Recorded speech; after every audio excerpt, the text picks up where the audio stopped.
Advanced Studio Classroom is on the air.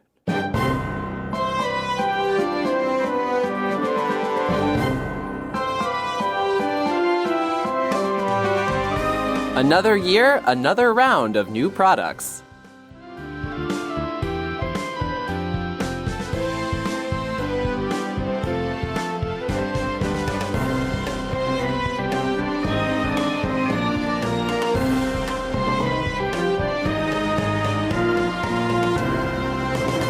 Hello, friends, and welcome to Advanced Studio Classroom. I'm your host, Joe, and we are looking at this month's newsworthy clips. And joining me in the studio today for this 3-day adventure, I have David Morton as well as Linda. Welcome, guys. Hi. Hey. And David Morton, this individual, actually, I kind of want to pull back the curtain of Advanced a little bit. Because if you ever watch Topic Talks, and you'll notice that there's a QR code at the top of the Newsworthy Clips article, those are these sorts of review skits that we do, and you actually write those, yeah? Yeah, I write some of them. Some of our other staff write the other ones, too. Right. You're both a writer and actor. Yeah. And, of course, Linda is one of the voices of Advance and an editor for Let's Talk. And, you know, it's always really nice to have you on the program. Yeah, I'm glad to be here and especially excited to talk about newsworthy clips. Yes. And actually, this set of newsworthy clips we have, actually, I feel it covers a wide range of topics. Sometimes our newsworthy clips, they have a similar theme like genetics, cancer, and medical practices. Right. This is a little bit of everything. We're talking about trade shows. We're talking about exploration in animal species. And we're talking about ethical issues for doctors. So the next 3 days, it's going to be an intense roller coaster. But I think it'll also be interesting, so you get a wide range of vocabulary and different topics.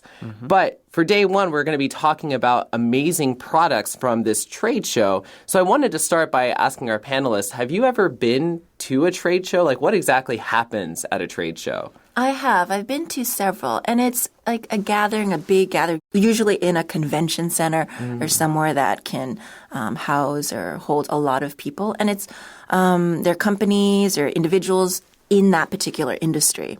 And I've been to automobile like trade shows or boat shows, also baking trade shows where people will be selling things all related to baking. That sounds amazing. Now, when you say a baking trade show, are these the appliances or the goods? Yeah, actually a combination, but mostly the goods that you would use to bake. I mean, they are selling, or sometimes they'll have samples, so that's the nice part about going to a baking trade show. But yeah, it's mostly stuff that you can buy to bake things. That's nice. And actually, one of the fun things about trade shows is sometimes you get a lot of free swag. How would you define swag, David? Swag is basically like free stuff that companies will give away in order to advertise themselves. So it's like pens, water bottles, pencil cases, just little stuff like that. It's practical and just has a company logo on it. Right. But I feel like the baking trade show, you could take it to a whole other level. Like, here's a sample of a cupcake. Right. How about you, David? Trade shows? Yeah, I like them. Mostly for the free swag, actually. I love getting lots of free stuff. But yeah, I've gone to some like technology-related trade shows or like comic books. Not like, I mean, there's a really big one called Comic-Con or Comic Convention. Yeah. I haven't been to that one, but there have been to some smaller ones that are about kind of local comic book artists that are releasing their stuff. And those can be interesting because they're kind of like a particular publisher that will want to showcase some of its artists and stuff. And that's cool. A lot of free stuff there, too. Yeah, it's nice. Usually with trade shows or these sorts of expos, like a book fair or something like that, I usually wait until the last day because sometimes on the floor there will be all these items that they're trying to push because they don't want to take it back to their warehouse. And so you start to see kind of deeper discounts as they're like desperate to get rid of the stuff. That's nice. That's nice. Yeah, Oh, well, we're talking about one particular kind of trade show. This is the International Home and Housewares. So we're going to get our first reading as we introduce this.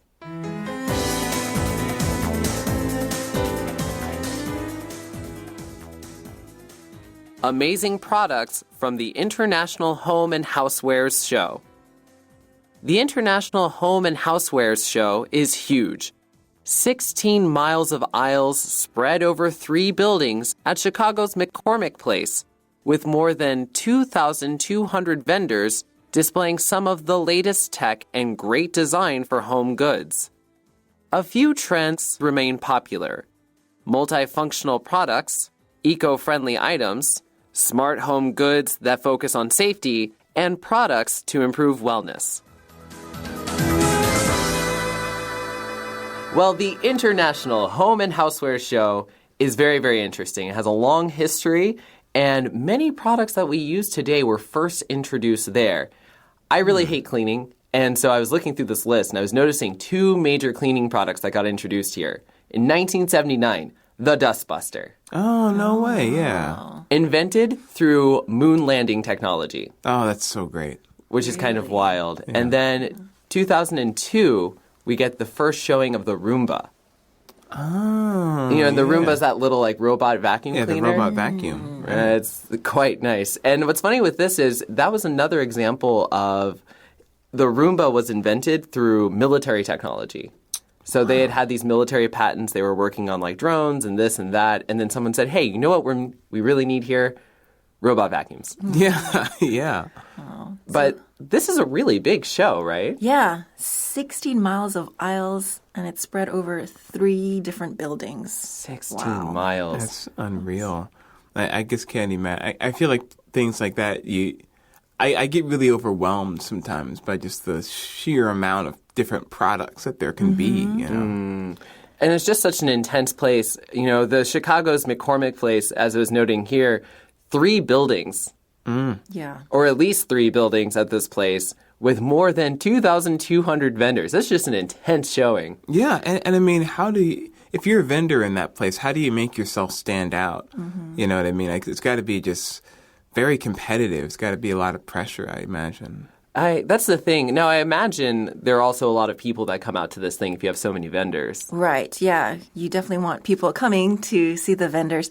And so they want to make their display as eye-catching as possible. And usually the bigger vendors, they'll have bigger displays or what's the particular word that you use to describe their booth. space? They have like their booths. Yeah. Yeah. Sometimes they're really elaborate.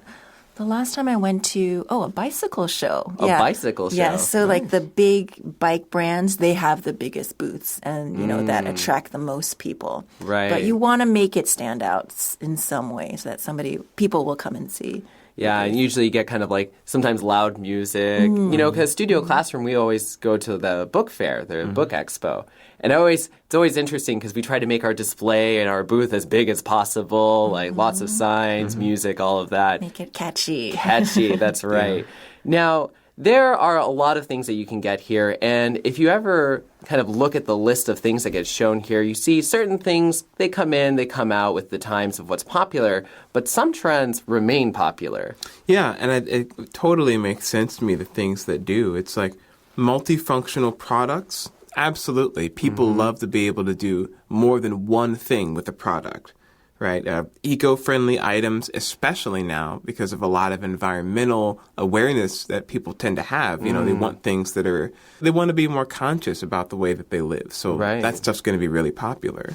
Yeah, and smart home goods, I mean, that's the one that weirds me out personally. Right? I'm just not a big fan of the whole smart home thing. It's, I don't like the feeling of a robot watching me and like learning the way I live. Oh, no. It's a little bit paranoid, but it's weird, It's actually interesting. I feel like a few months ago, maybe a month ago on the program, we actually did a whole thing on smart homes and like smart lights. Yeah. It was really strange. It was like, you can have a certain device and you walk in and it lights up certain rooms. Or as you're driving your car to your house, you can, have it pass a certain line. So it's like geo-whatevered. So that the house lights turn on when your car comes down the block. Like, it's really interesting. It's very strange. Yeah. Yeah. And then, of course, another thing that ended up on this list is products to improve wellness. And I feel like that's a constant trend. Everybody's looking to, like, how do I live to 125? Or how do I live so I can do yoga when I'm 90? Or whatever it is. Yeah. And so, actually, just from reading this list, you do get a sense that there seems to be a little bit of everything at this show. Yeah, I mean, you go here, you could end up going home with lots of different products.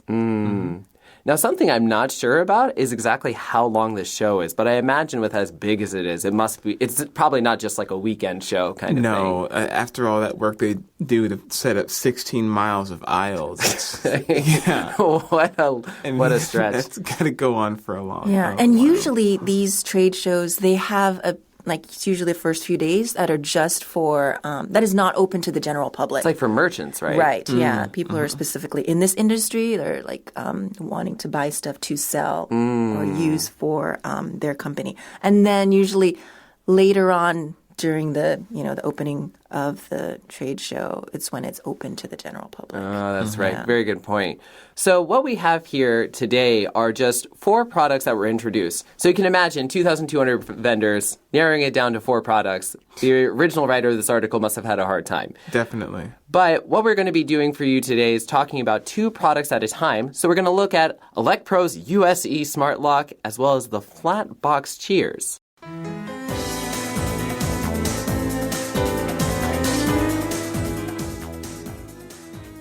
Your face opens doors. Elecpro's USE Smart Lock. Elecpro's USE Smart Lock uses facial recognition to lock or unlock a door. The video camera uses infrared multi-point 3D recognition, which the company says cannot be fooled by photos and videos.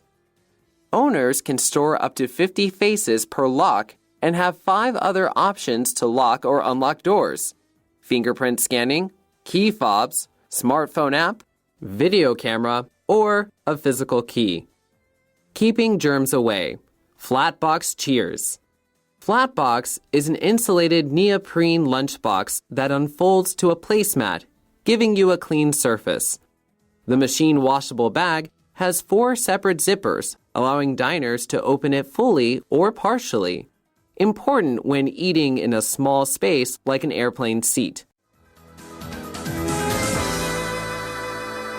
So, Linda, we've got our first product here, a smart lock.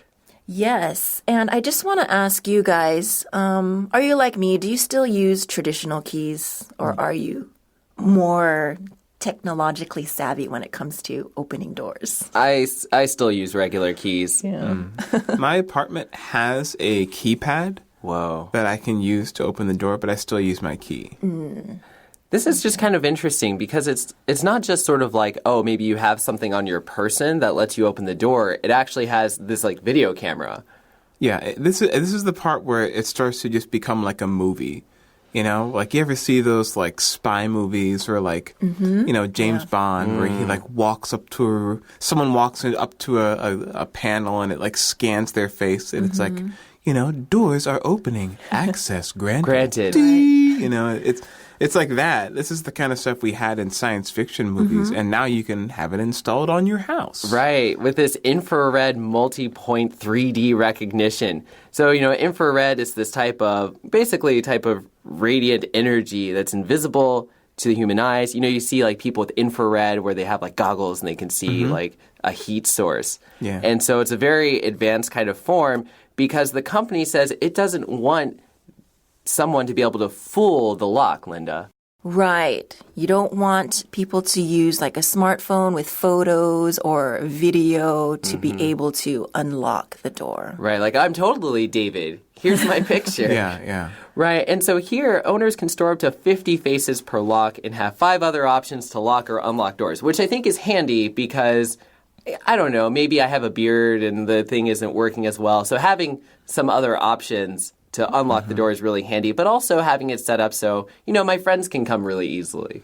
Yeah, which is nice. They also have options for fingerprint scanning, for key fobs, which are, it's like, like they have those on for cars now a lot, like a little plastic device that you can use to lock or unlock your car remotely.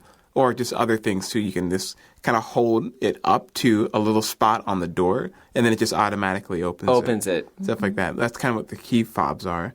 Smartphone apps. I mean, everything is app controlled nowadays. And then, you've got a video camera, which also helps with the infrared stuff. Or, Well, look at that. You can also use a key to No open way. a door. For this Man, smart lock? boy, A I key. tell you.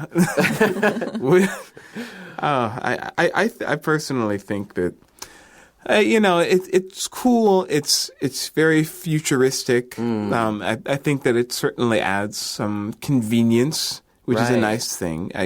I just kind of want to use a key to open my door. I just want a key to open my door. Yeah. Yeah, you feel safer. I don't know. There's reassurance in using a key to lock. Because only I have that key. Right. If I've got this big system, it knows my face and it's infrared, connected to Wi-Fi. Like, I don't know. It just seems like, to me, and again, I admit that I have a certain degree of paranoia about this stuff. But I just feel like the more work you do to make things more technically secure or advanced, the more you're exposing yourself to. Right. Because, I mean, like a hacker can't hack my physical key, right? But But if a it's, pick lock could open the door. No, you're right. You're right. You're right. But that's the thing about technology. There's always this little bit of discomfort. But we'll move away from the discomfort and let's talk about lunchboxes. A little bit safer. So what's this lunchbox, Linda? Well, it's called Flatbox, and it's an insulated neoprene lunchbox. And neoprene, I was not aware of this kind of substance, but it's kind of like a synthetic rubber. Yeah, it's a special sort of material that's resistant against oils, resistant against aging. It's been used in waterproof products, stuff like that. So it's really, I actually looked it up. It's been used in like diving suits and adhesives. It's pretty cool. And now they're using it in a lunchbox. Yeah, which is I think it's cool. Yeah. But this isn't just like a lunchbox, Linda. No, it also unfolds into a placemat. And a placemat is what you use, like usually like a flat cloth or sort of material that you place on the table, and you put your plate and food on that. I think it's really handy. And here, they note that it's machine washable, has all these zippers, so you can partially open it.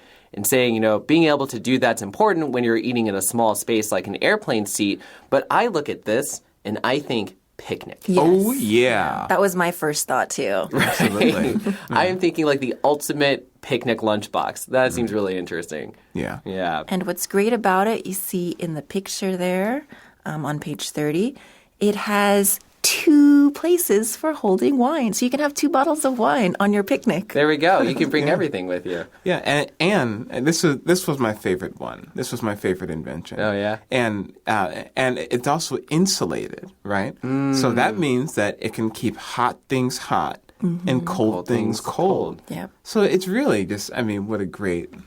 I'm glad we're much more positive about this. I think we were all down about the smart lock, but the lunchbox, we're okay. Yeah, it's not gonna. The lunchbox is not gonna scan my fingerprints, and like keep track of what I like to eat and suggest things that I might want to pack in my lunchbox. It's a lunchbox. I put what I want in it. It does what it's supposed to do. Exactly. It keeps Right. it simple. Well, we do have 2 more products to cover, so let's check out these 2 products, the air purifier and a toast wave.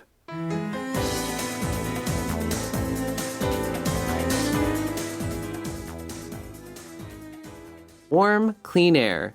DeLonghi Air Purifier. Air purifiers clear stuffy winter indoor air, but the breeze can give off a chilly feeling.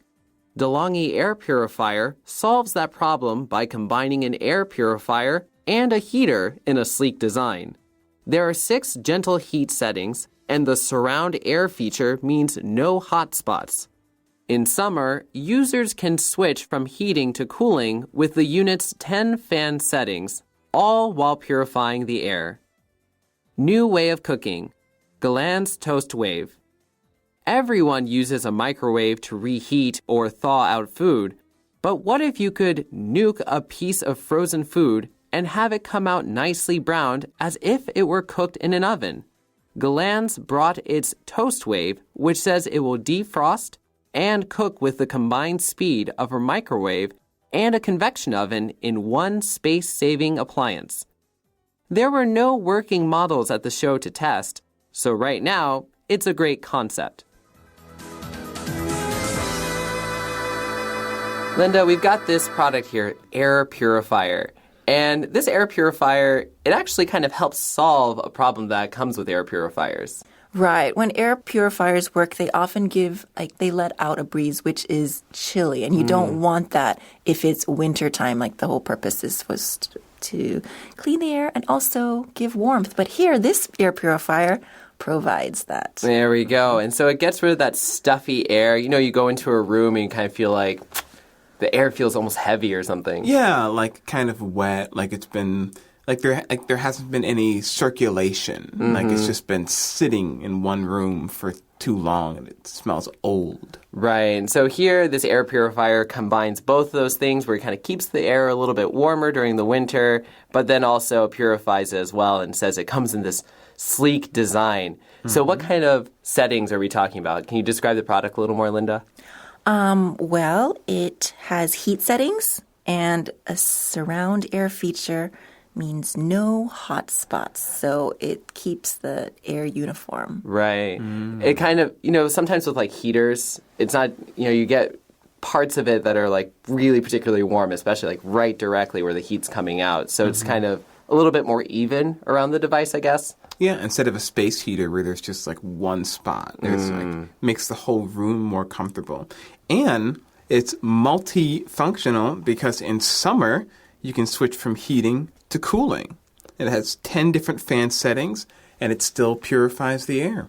So listeners, you might get the sense that the panelists and I are not as excited about this air purifier. And I think if cards on the table, if we were honest, air purifier, I don't know. I'm not feeling it. Lunchbox, though. The lunchbox, though. That's so what far, I'm talking about. It does sound convenient, though. That you can use it during winter and summer because a lot of appliances, like the heater, we have to put it up after, winter goes away. It's not multifunctional. Now, that's a fair point where, heaters, you have it for a while and then eventually you have to store it somewhere. So now it's just taking up space and not doing anything helpful. Right. But this you can use year round. They need you at this booth.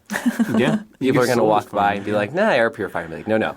Actually, I might be interested in this product because at the moment, I think I need an air purifier in my apartment. The air doesn't seem as clean. Well, I heard about this great product. Oh, no. We'll talk about it later. So actually, the thing is, air purifiers, I think now, especially with how bad air pollution is, are becoming more and more essential as like a device you need in your home. Right. Yeah, and I think something that we don't think about as much is the fact that there's air pollution outside, but inside, oftentimes the air can be even worse because of all the different products we use. Like the cleaning products that I use are toxic. I know that they are. That's why I wear a mask whenever I clean, But I just let the house air out after I clean, and I think it's okay. But no, I mean, there's still chemicals in the air of my own home. Right. No, absolutely.